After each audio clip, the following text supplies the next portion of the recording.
Algebra 2, welcome back. Here is 13.3b.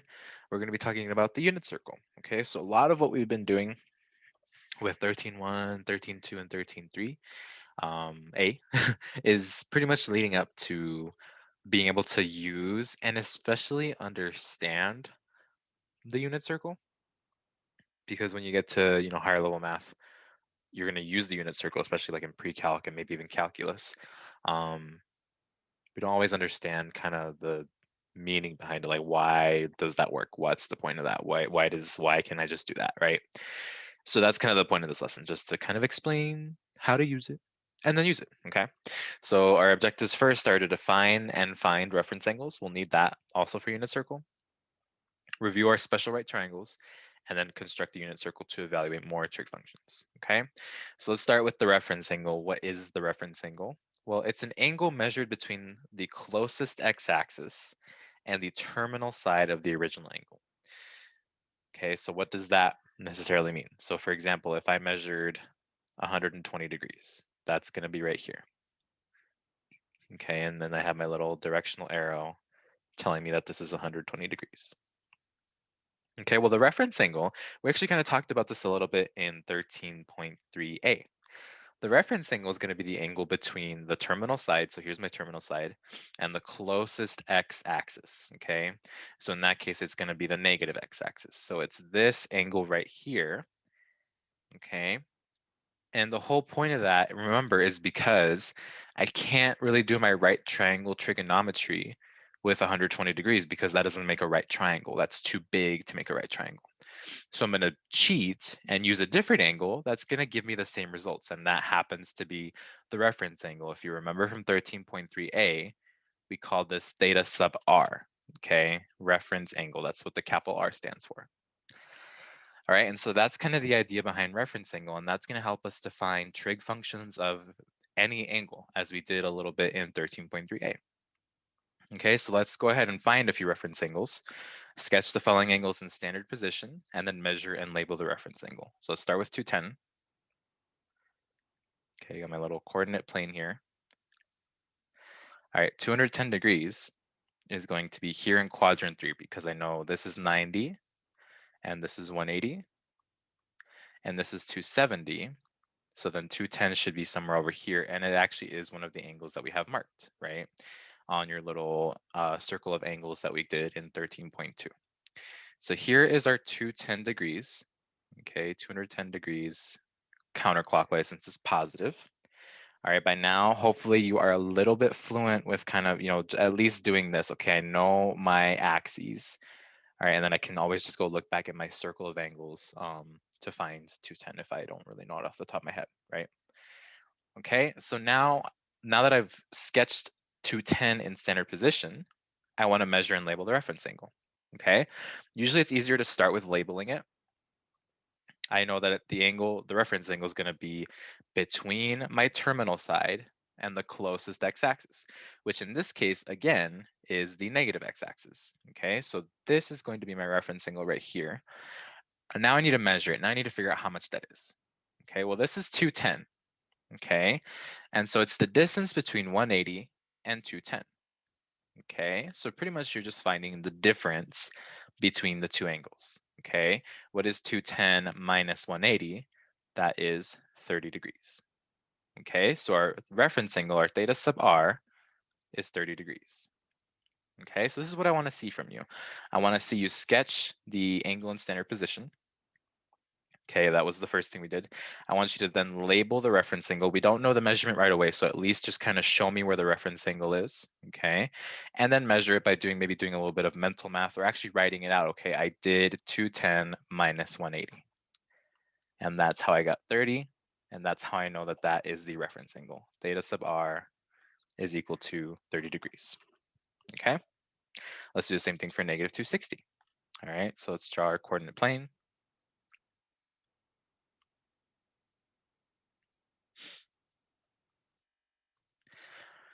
Okay, and so negative 260, we can kind of do it the same way we thought about it here. Okay, we know this is 0.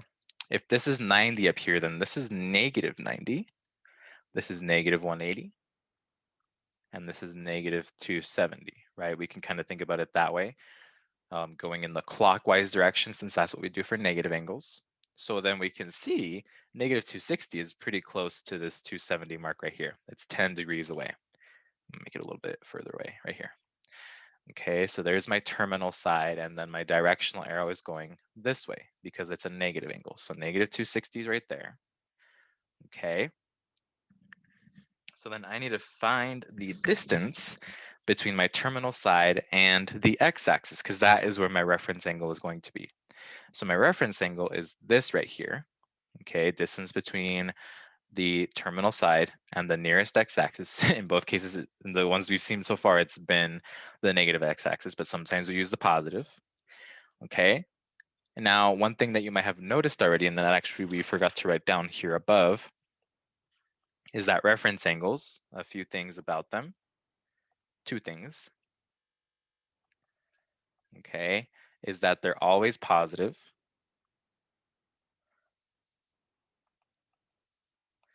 and always between 0 degrees and 90 degrees. Okay, your reference angle always between these two values, or 0 and pi over 2 radians, okay, if you're in radians. So then that's been true so far, right? We've kind of seen so far that our reference angles are less than 90, more than 0, always positive, right? The always positive kind of comes from the fact that it's 0, between 0 and 90. So then this angle has to be between 0 and 90. And I get that notice by finding the distance between negative 270 and negative 180. How far apart are those two angles? Well, if we don't know off the top of our head, let's just subtract them, right? What's the difference between negative 270? So negative 270 minus negative 180. Okay, so negative, I'm saying 270. 260 is what I meant this whole time. I forgot to write. I should have written the negative 260 up here. Okay, negative 260. I'm doing it, messing up my colors. Minus negative 180. Okay, so what's the distance between those two? That happens to be 80 degrees. Okay, so just subtracting those two values, because we're trying to find the distance between those two, that'll get us our answer. Okay, and so in this case, when you do the subtraction right here, it's actually going to give you a negative value. Okay, because when we add, this becomes addition. It's going to give you a negative 80 degrees. But again, I'm finding the distance. So technically what I'm doing is I'm finding the absolute value. Okay, right? Because absolute value is a way to think about distance. You can also just think about it, okay, in my head, I know this is distance. So, and then distance is always positive, right? So you can think about it that way. Okay, but technically what's going on is that there's an absolute value, bars around it. Okay, so we know that this reference angle is 80 degrees. Okay, so there's our theta sub r for that one. And now the last one, 15 pi over 4. Okay, so 15 pi over 4. Oh, I didn't want to erase that. Oh, too late. I can't undo it. Oopsie. Oh, now I'm erasing more stuff than I want. Theta sub r equals 80. There we go. So let's measure 15 pi over 4 first. Okay, we're going to need to do this in radians. So let's think about our measurements in radians. So I know this is 0, pi over 2, pi, 3 pi over 2, and 0. Or sorry, 2 pi. Okay, well, what is 2 pi in fourths land, right? Well, we can figure that out by doing 4 over 4, multiplying that in. That gives us 8 pi over 4. So we know that 15 pi over 4 is going to be more than a full cycle, right? So I know I'm going to go a full revolution around at least once. I might have to do it twice, but for right now, at least once. And then I know this is pi over 4 right here, pi over 4, 2 pi over 4, 3 pi over 4, 4 pi over 4, etc. Okay. Well, and then another way we can think about it is, okay, if I already went 8 pi over 4, how much more do I need to get to 15 pi over 4? Well, from 8 to 15, that's 7. And 7 pi over 4 happens to be right here in this quadrant, right there. Okay, so that's as far as I need to go. That's where my terminal side is going to be, right here. And then my directional arrow continues until I land on that terminal side, like so.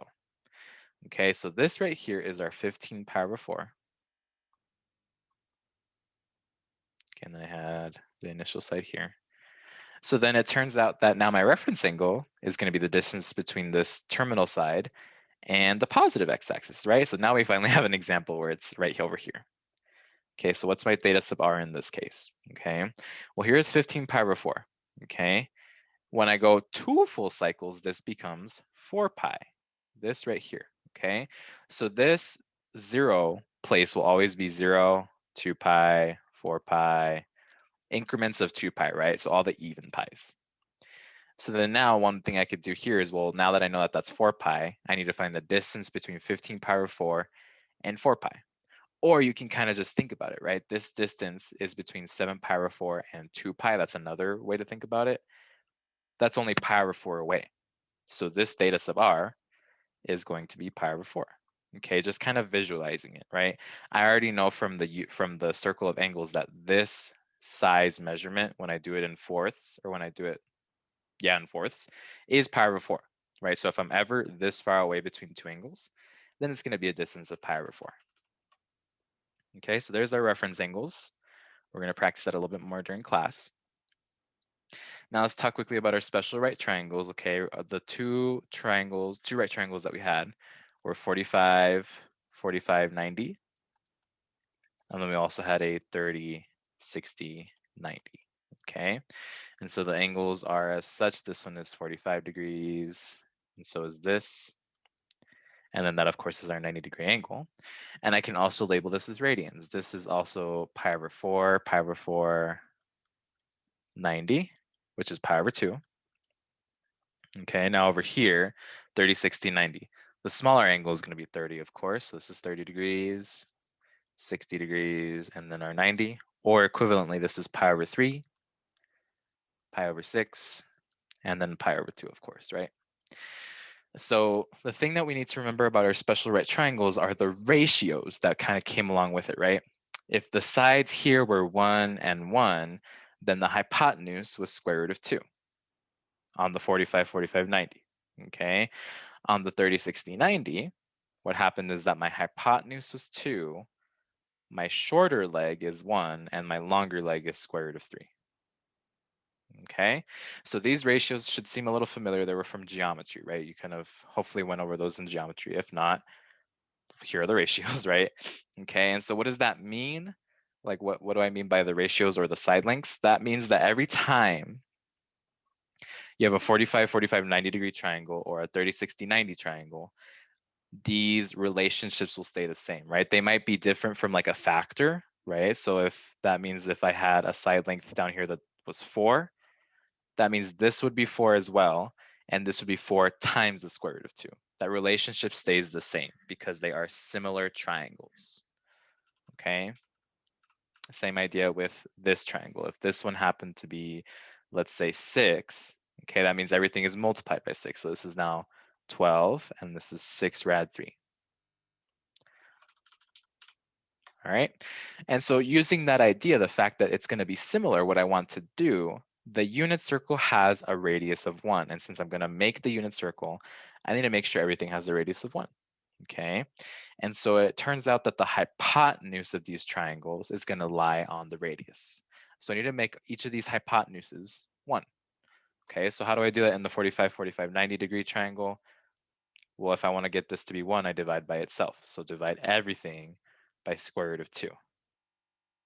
Okay, so this becomes 1 over rad 2, 1 over rad 2, and then this now becomes just 1, which is what our goal was. Okay, so that's 1 now. Over here, I do the same thing, okay, but instead of dividing by square root of 2, what's on my hypotenuse? It's 2. So I'm dividing everything by 2. Okay, so now the hypotenuse here becomes 1. But then this becomes 1/2, and this becomes square root of 3 over 2.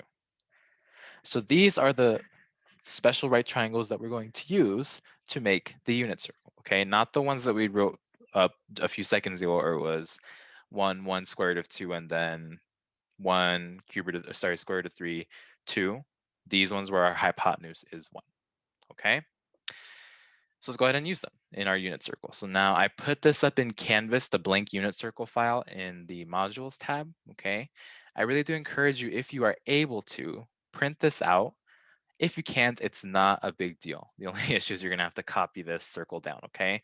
For right now, kind of just ignore the markings, but make sure you leave enough space. And by that, I mean, draw yourself a pretty big circle on your paper. Might even, big enough to take up half of your page on the piece of paper that you're writing on right now, okay? So either print this out or draw it out on your piece of paper, okay? So this is the unit circle. Okay, what is a unit circle? It's a circle that has radius 1. Okay, so circle that has a radius of 1. Okay, so that means that the distance from the center to the outside of the circle is 1 everywhere. Okay, so all these lines that you see are length 1. And that's going to help us because we just made our hypotenuse on our special right triangles 1. Okay, so what does that matter? How does that play into this? Okay, well, before we do that, let's just quickly label our angles back from the circle of important angles we came up with in 13.2. Okay, so remember this right here was 0 or 2 pi. Okay, so I have 0. I said that incorrectly. 0 or 360, and then it could also be 0 or 2 pi if it were in radians, right? So you have two different measurements that go on this circle, okay? This first angle, that was our 30 degrees or pi over 6, so 30 pi over 6, okay? And then from here, I'm just kind of gonna quickly go through this. So 45 pi over 4, 60 pi over 3, 90 pi over 2, 120, sorry, I spaced out 120, and then 2 pi over 3. Okay, 135, 3 pi over 4, 150, 5 pi over 6. Okay, so now this is 180 pi. And then we have 7 pi over 6, 210, 2, I don't know why I said 2, but I wrote 3. This is 240, so then this is 225, 5 pi over 4. I should have made this a little bigger. 5 pi over 4. This one was 4 pi over 3. And then down here we have 270, 3 pi over 2, 300, 5 pi over 3, 315, 7 pi over 4, and then 330, 11 pi over 6. Okay, and these are all degrees. Some of them the degree symbol is right there, but it's kind of tiny, so maybe on your end, just make sure you're writing it, and these are all the degrees, right? Degree, and then the radians as well. Okay, so those are all our angles that we had come up with a while ago.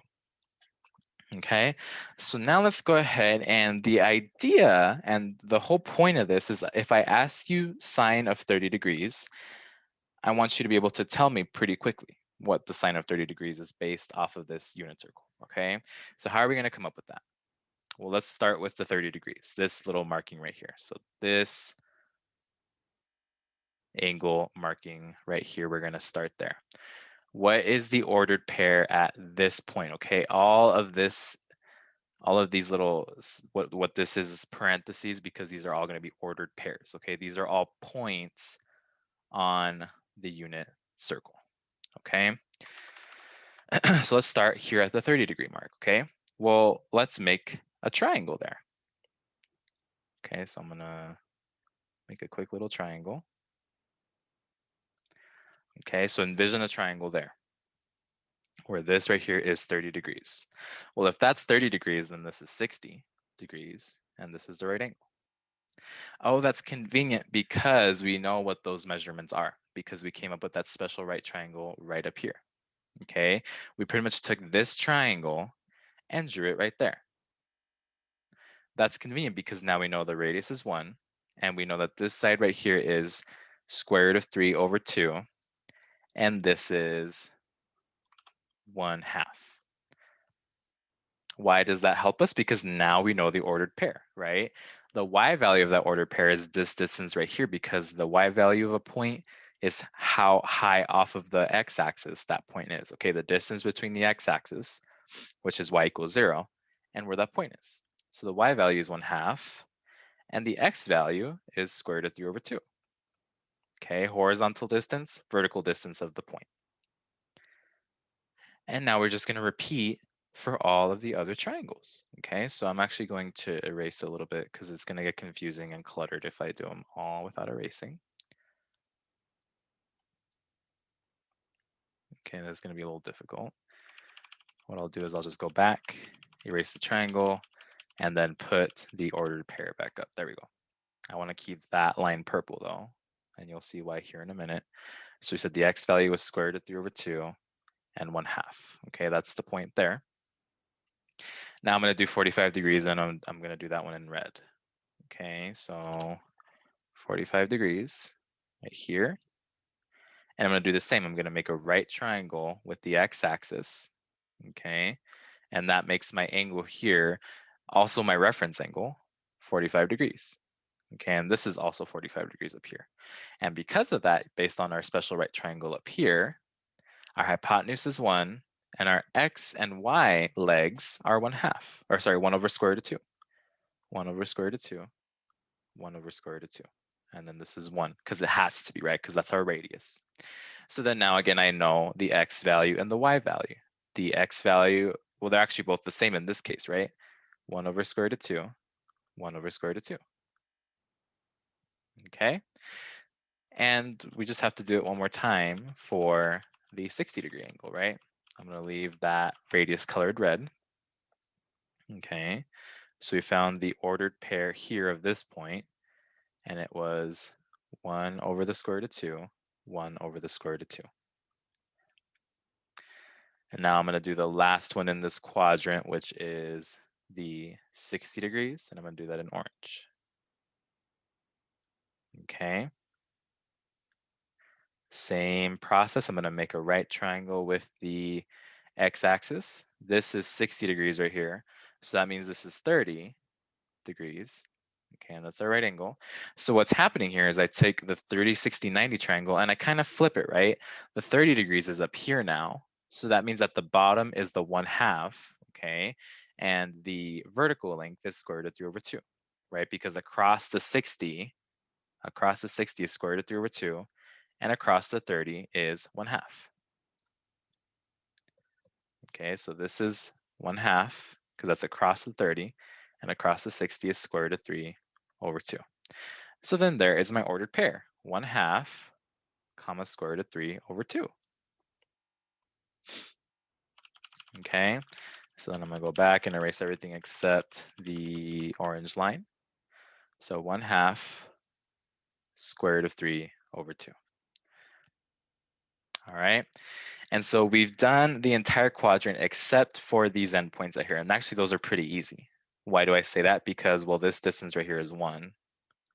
Oh, so then that's going to be 1 comma 0, because if this distance is 1, then this right here is 1 to the right, but then 0 for the y value, right? So this right here, that's 1 comma 0, the point here at the x-axis, okay? So the point up here on the y-axis is 0 comma 1, right? Because that's up one space, because this right here is a length of 1. And so now I can figure out the other quadrants, right? The other axes. This is going to be negative 1 comma 0 because it's to the left 1. And then down here, this is going to be 0 comma negative 1, okay, because it's down one space. All right, and so we're pretty much done, okay? And you're thinking, well, no, we're not, because we still have all these other spaces to fill.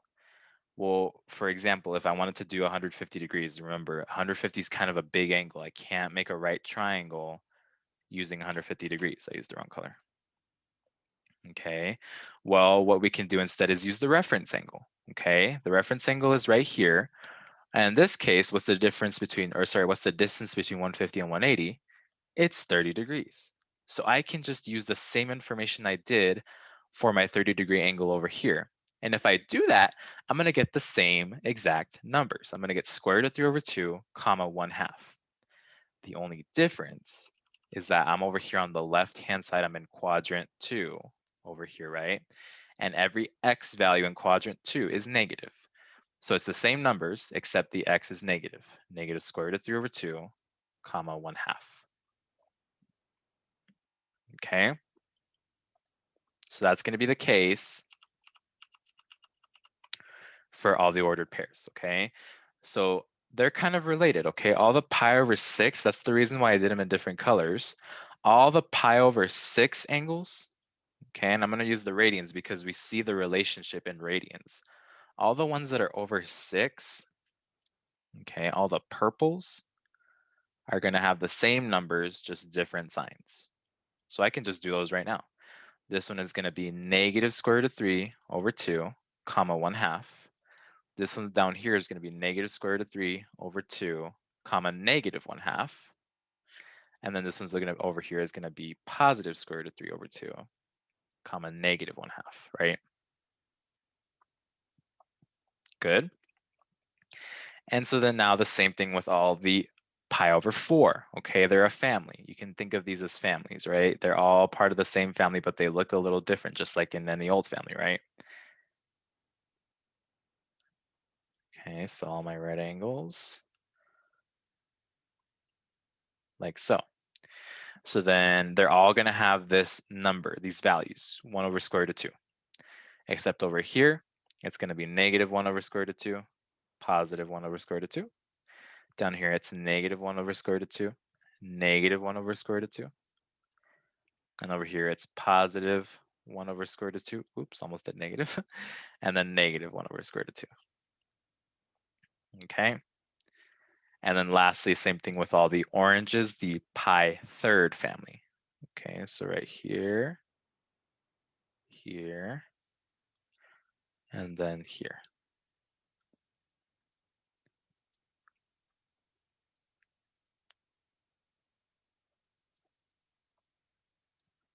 Okay, so this one down here, or sorry, it's going to have 1/2 comma square root of 3 over 2, but different signs. So negative 1/2 square root of 3 over 2, negative 1/2 negative square root of 3 over 2, and then negative, sorry, positive 1/2 negative square root of 3 over 2. You just made the whole unit circle by yourself with my help, right? But we just kind of came up with it ourselves, and now we kind of know where all of it comes from. Maybe you're still confused on where it all comes from. And if you are, that's okay, right? But now we kind of see, okay, that's where it comes from. I don't really get it still, but at least I kind of have a better idea of where this picture comes from, right? And the reason why I say is because you're going to be given this picture probably in pre-calc in AMC when you go to college and you maybe take some pre-calculus there or some other class that involves trigonometry. You're going to be given a unit circle, right? But sometimes we don't really get like how to use it, and so we just kind of stare at it and like, I don't know what this is, right? Okay, so now why, like why? What's the point? Well, the point is that now, because we know all this stuff, if I asked you, what's the sine of 30 degrees? Here's 30 degrees. Well, remember, that was going to be the y value divided by the hypotenuse, right? If you remember from 13.3a, sine theta is equal to y divided by the hypotenuse. The hypotenuse is always 1 because the hypotenuse is the radius, and the radius is always 1. So on the unit circle, I can generalize this, right? So on the unit circle, sine of theta, I'll do it in a different color actually. Sine of theta is equal to y, and cosine of theta is equal to x. okay? And by x and y, I mean from each of these ordered pairs, okay? And so now there's no easy one for tangent, but we know tangent is y over x, right? From before. That stays the same, that doesn't change, right? And then all the other three trig functions are still the reciprocals. So cosecant of theta is 1 over y, secant theta is 1 over x, and then cotangent theta is x over y. Okay, now let's do a few quick examples. Okay, we're gonna do plenty more in class because this is definitely one of the most confusing parts of this the chapter. So we'll practice it a lot more. But it's crucial that you have this drawn. Okay, draw it yourself or kind of print this out from Canvas and fill it in. It's really crucial that you do this on your own. That way you can at least get some kind of hang on it. Okay. All right, so cosine of 150. Okay, evaluate the following trig functions without a calculator, cosine of 150 degrees. So what I'm gonna do is I'm gonna draw still, okay? I want you to still keep drawing. So do your little coordinate plane. Okay, 150 degrees is right here. And there's gonna be an ordered pair there. Okay, what is the ordered pair at 150 degrees? Negative square root of 3 over 2, comma, 1/2. So I want you to write the whole ordered pair there. Negative square root of 3 over 2, comma, 1/2. Okay, this is your work, so I wanna make sure you do this. Once you've drawn this and you've identified the point, then you can say, okay, what is cosine theta? It's equal to x. What's my x value? Negative square root of 3 over 2.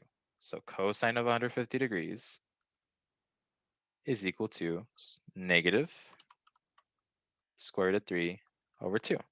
And there's your answer. Okay. If I didn't have you do this, then you would just put that. And I want to make sure that you guys are thinking about this correctly eventually, right? Maybe upon first try, you're like, oh, I don't know. So eventually I want to make sure you're on the correct line of thinking. Now let's do sine of 8 pi over 3.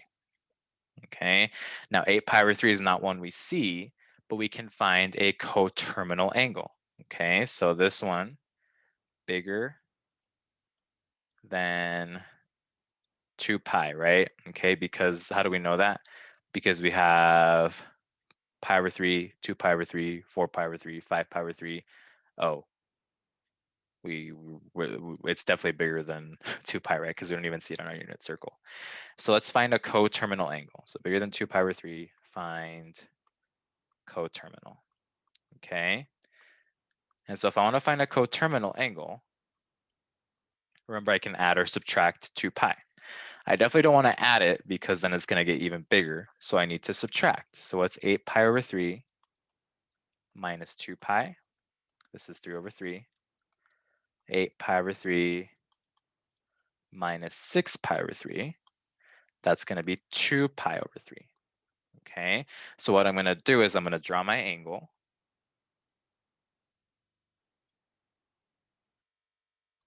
Okay, and it ends up being at 2 pi over 3, but after a full circle. So do a full circle, and then 2 pi over 3, which is over here. Okay, and if I look, we can confirm that that is true. Yes, that's 2 pi over 3 right there. And now I want to go back.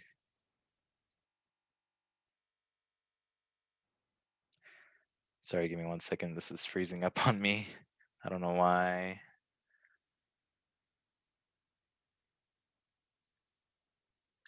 All right, there we go. It seems to fix itself.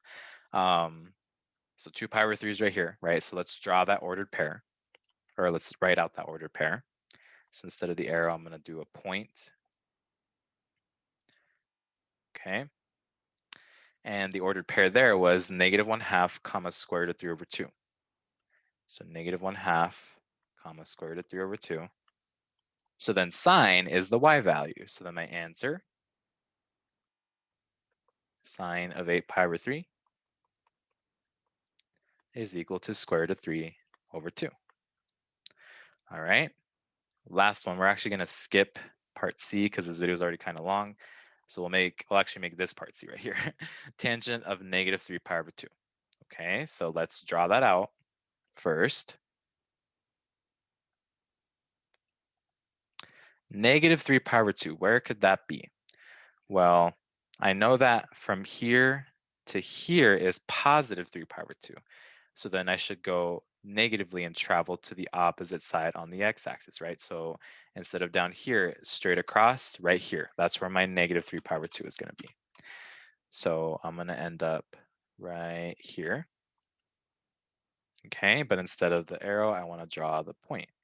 And the ordered pair there on that positive y-axis, we know that, it's 0, 1. Okay, so my ordered pair there is 0, 1. And so tangent is equal to y over x. So I'm going to do y, 1 divided by 0. We have division by 0. Do you remember what that means? That means undefined. Okay, so not every single trig function will have an actual y value. It'll be undefined. Okay, and remember that happens when it's division by 0. 0 in denominator. Doesn't matter if it's the numerator. Numerator is okay. A numerator is okay, but if it's in the denominator, then that's when it's an issue. Okay, that's when it becomes undefined. All right. If this was confusing to you, that is okay, because unit circle is always hard. So don't worry, we'll practice this plenty in class, okay? Have a good rest of your day.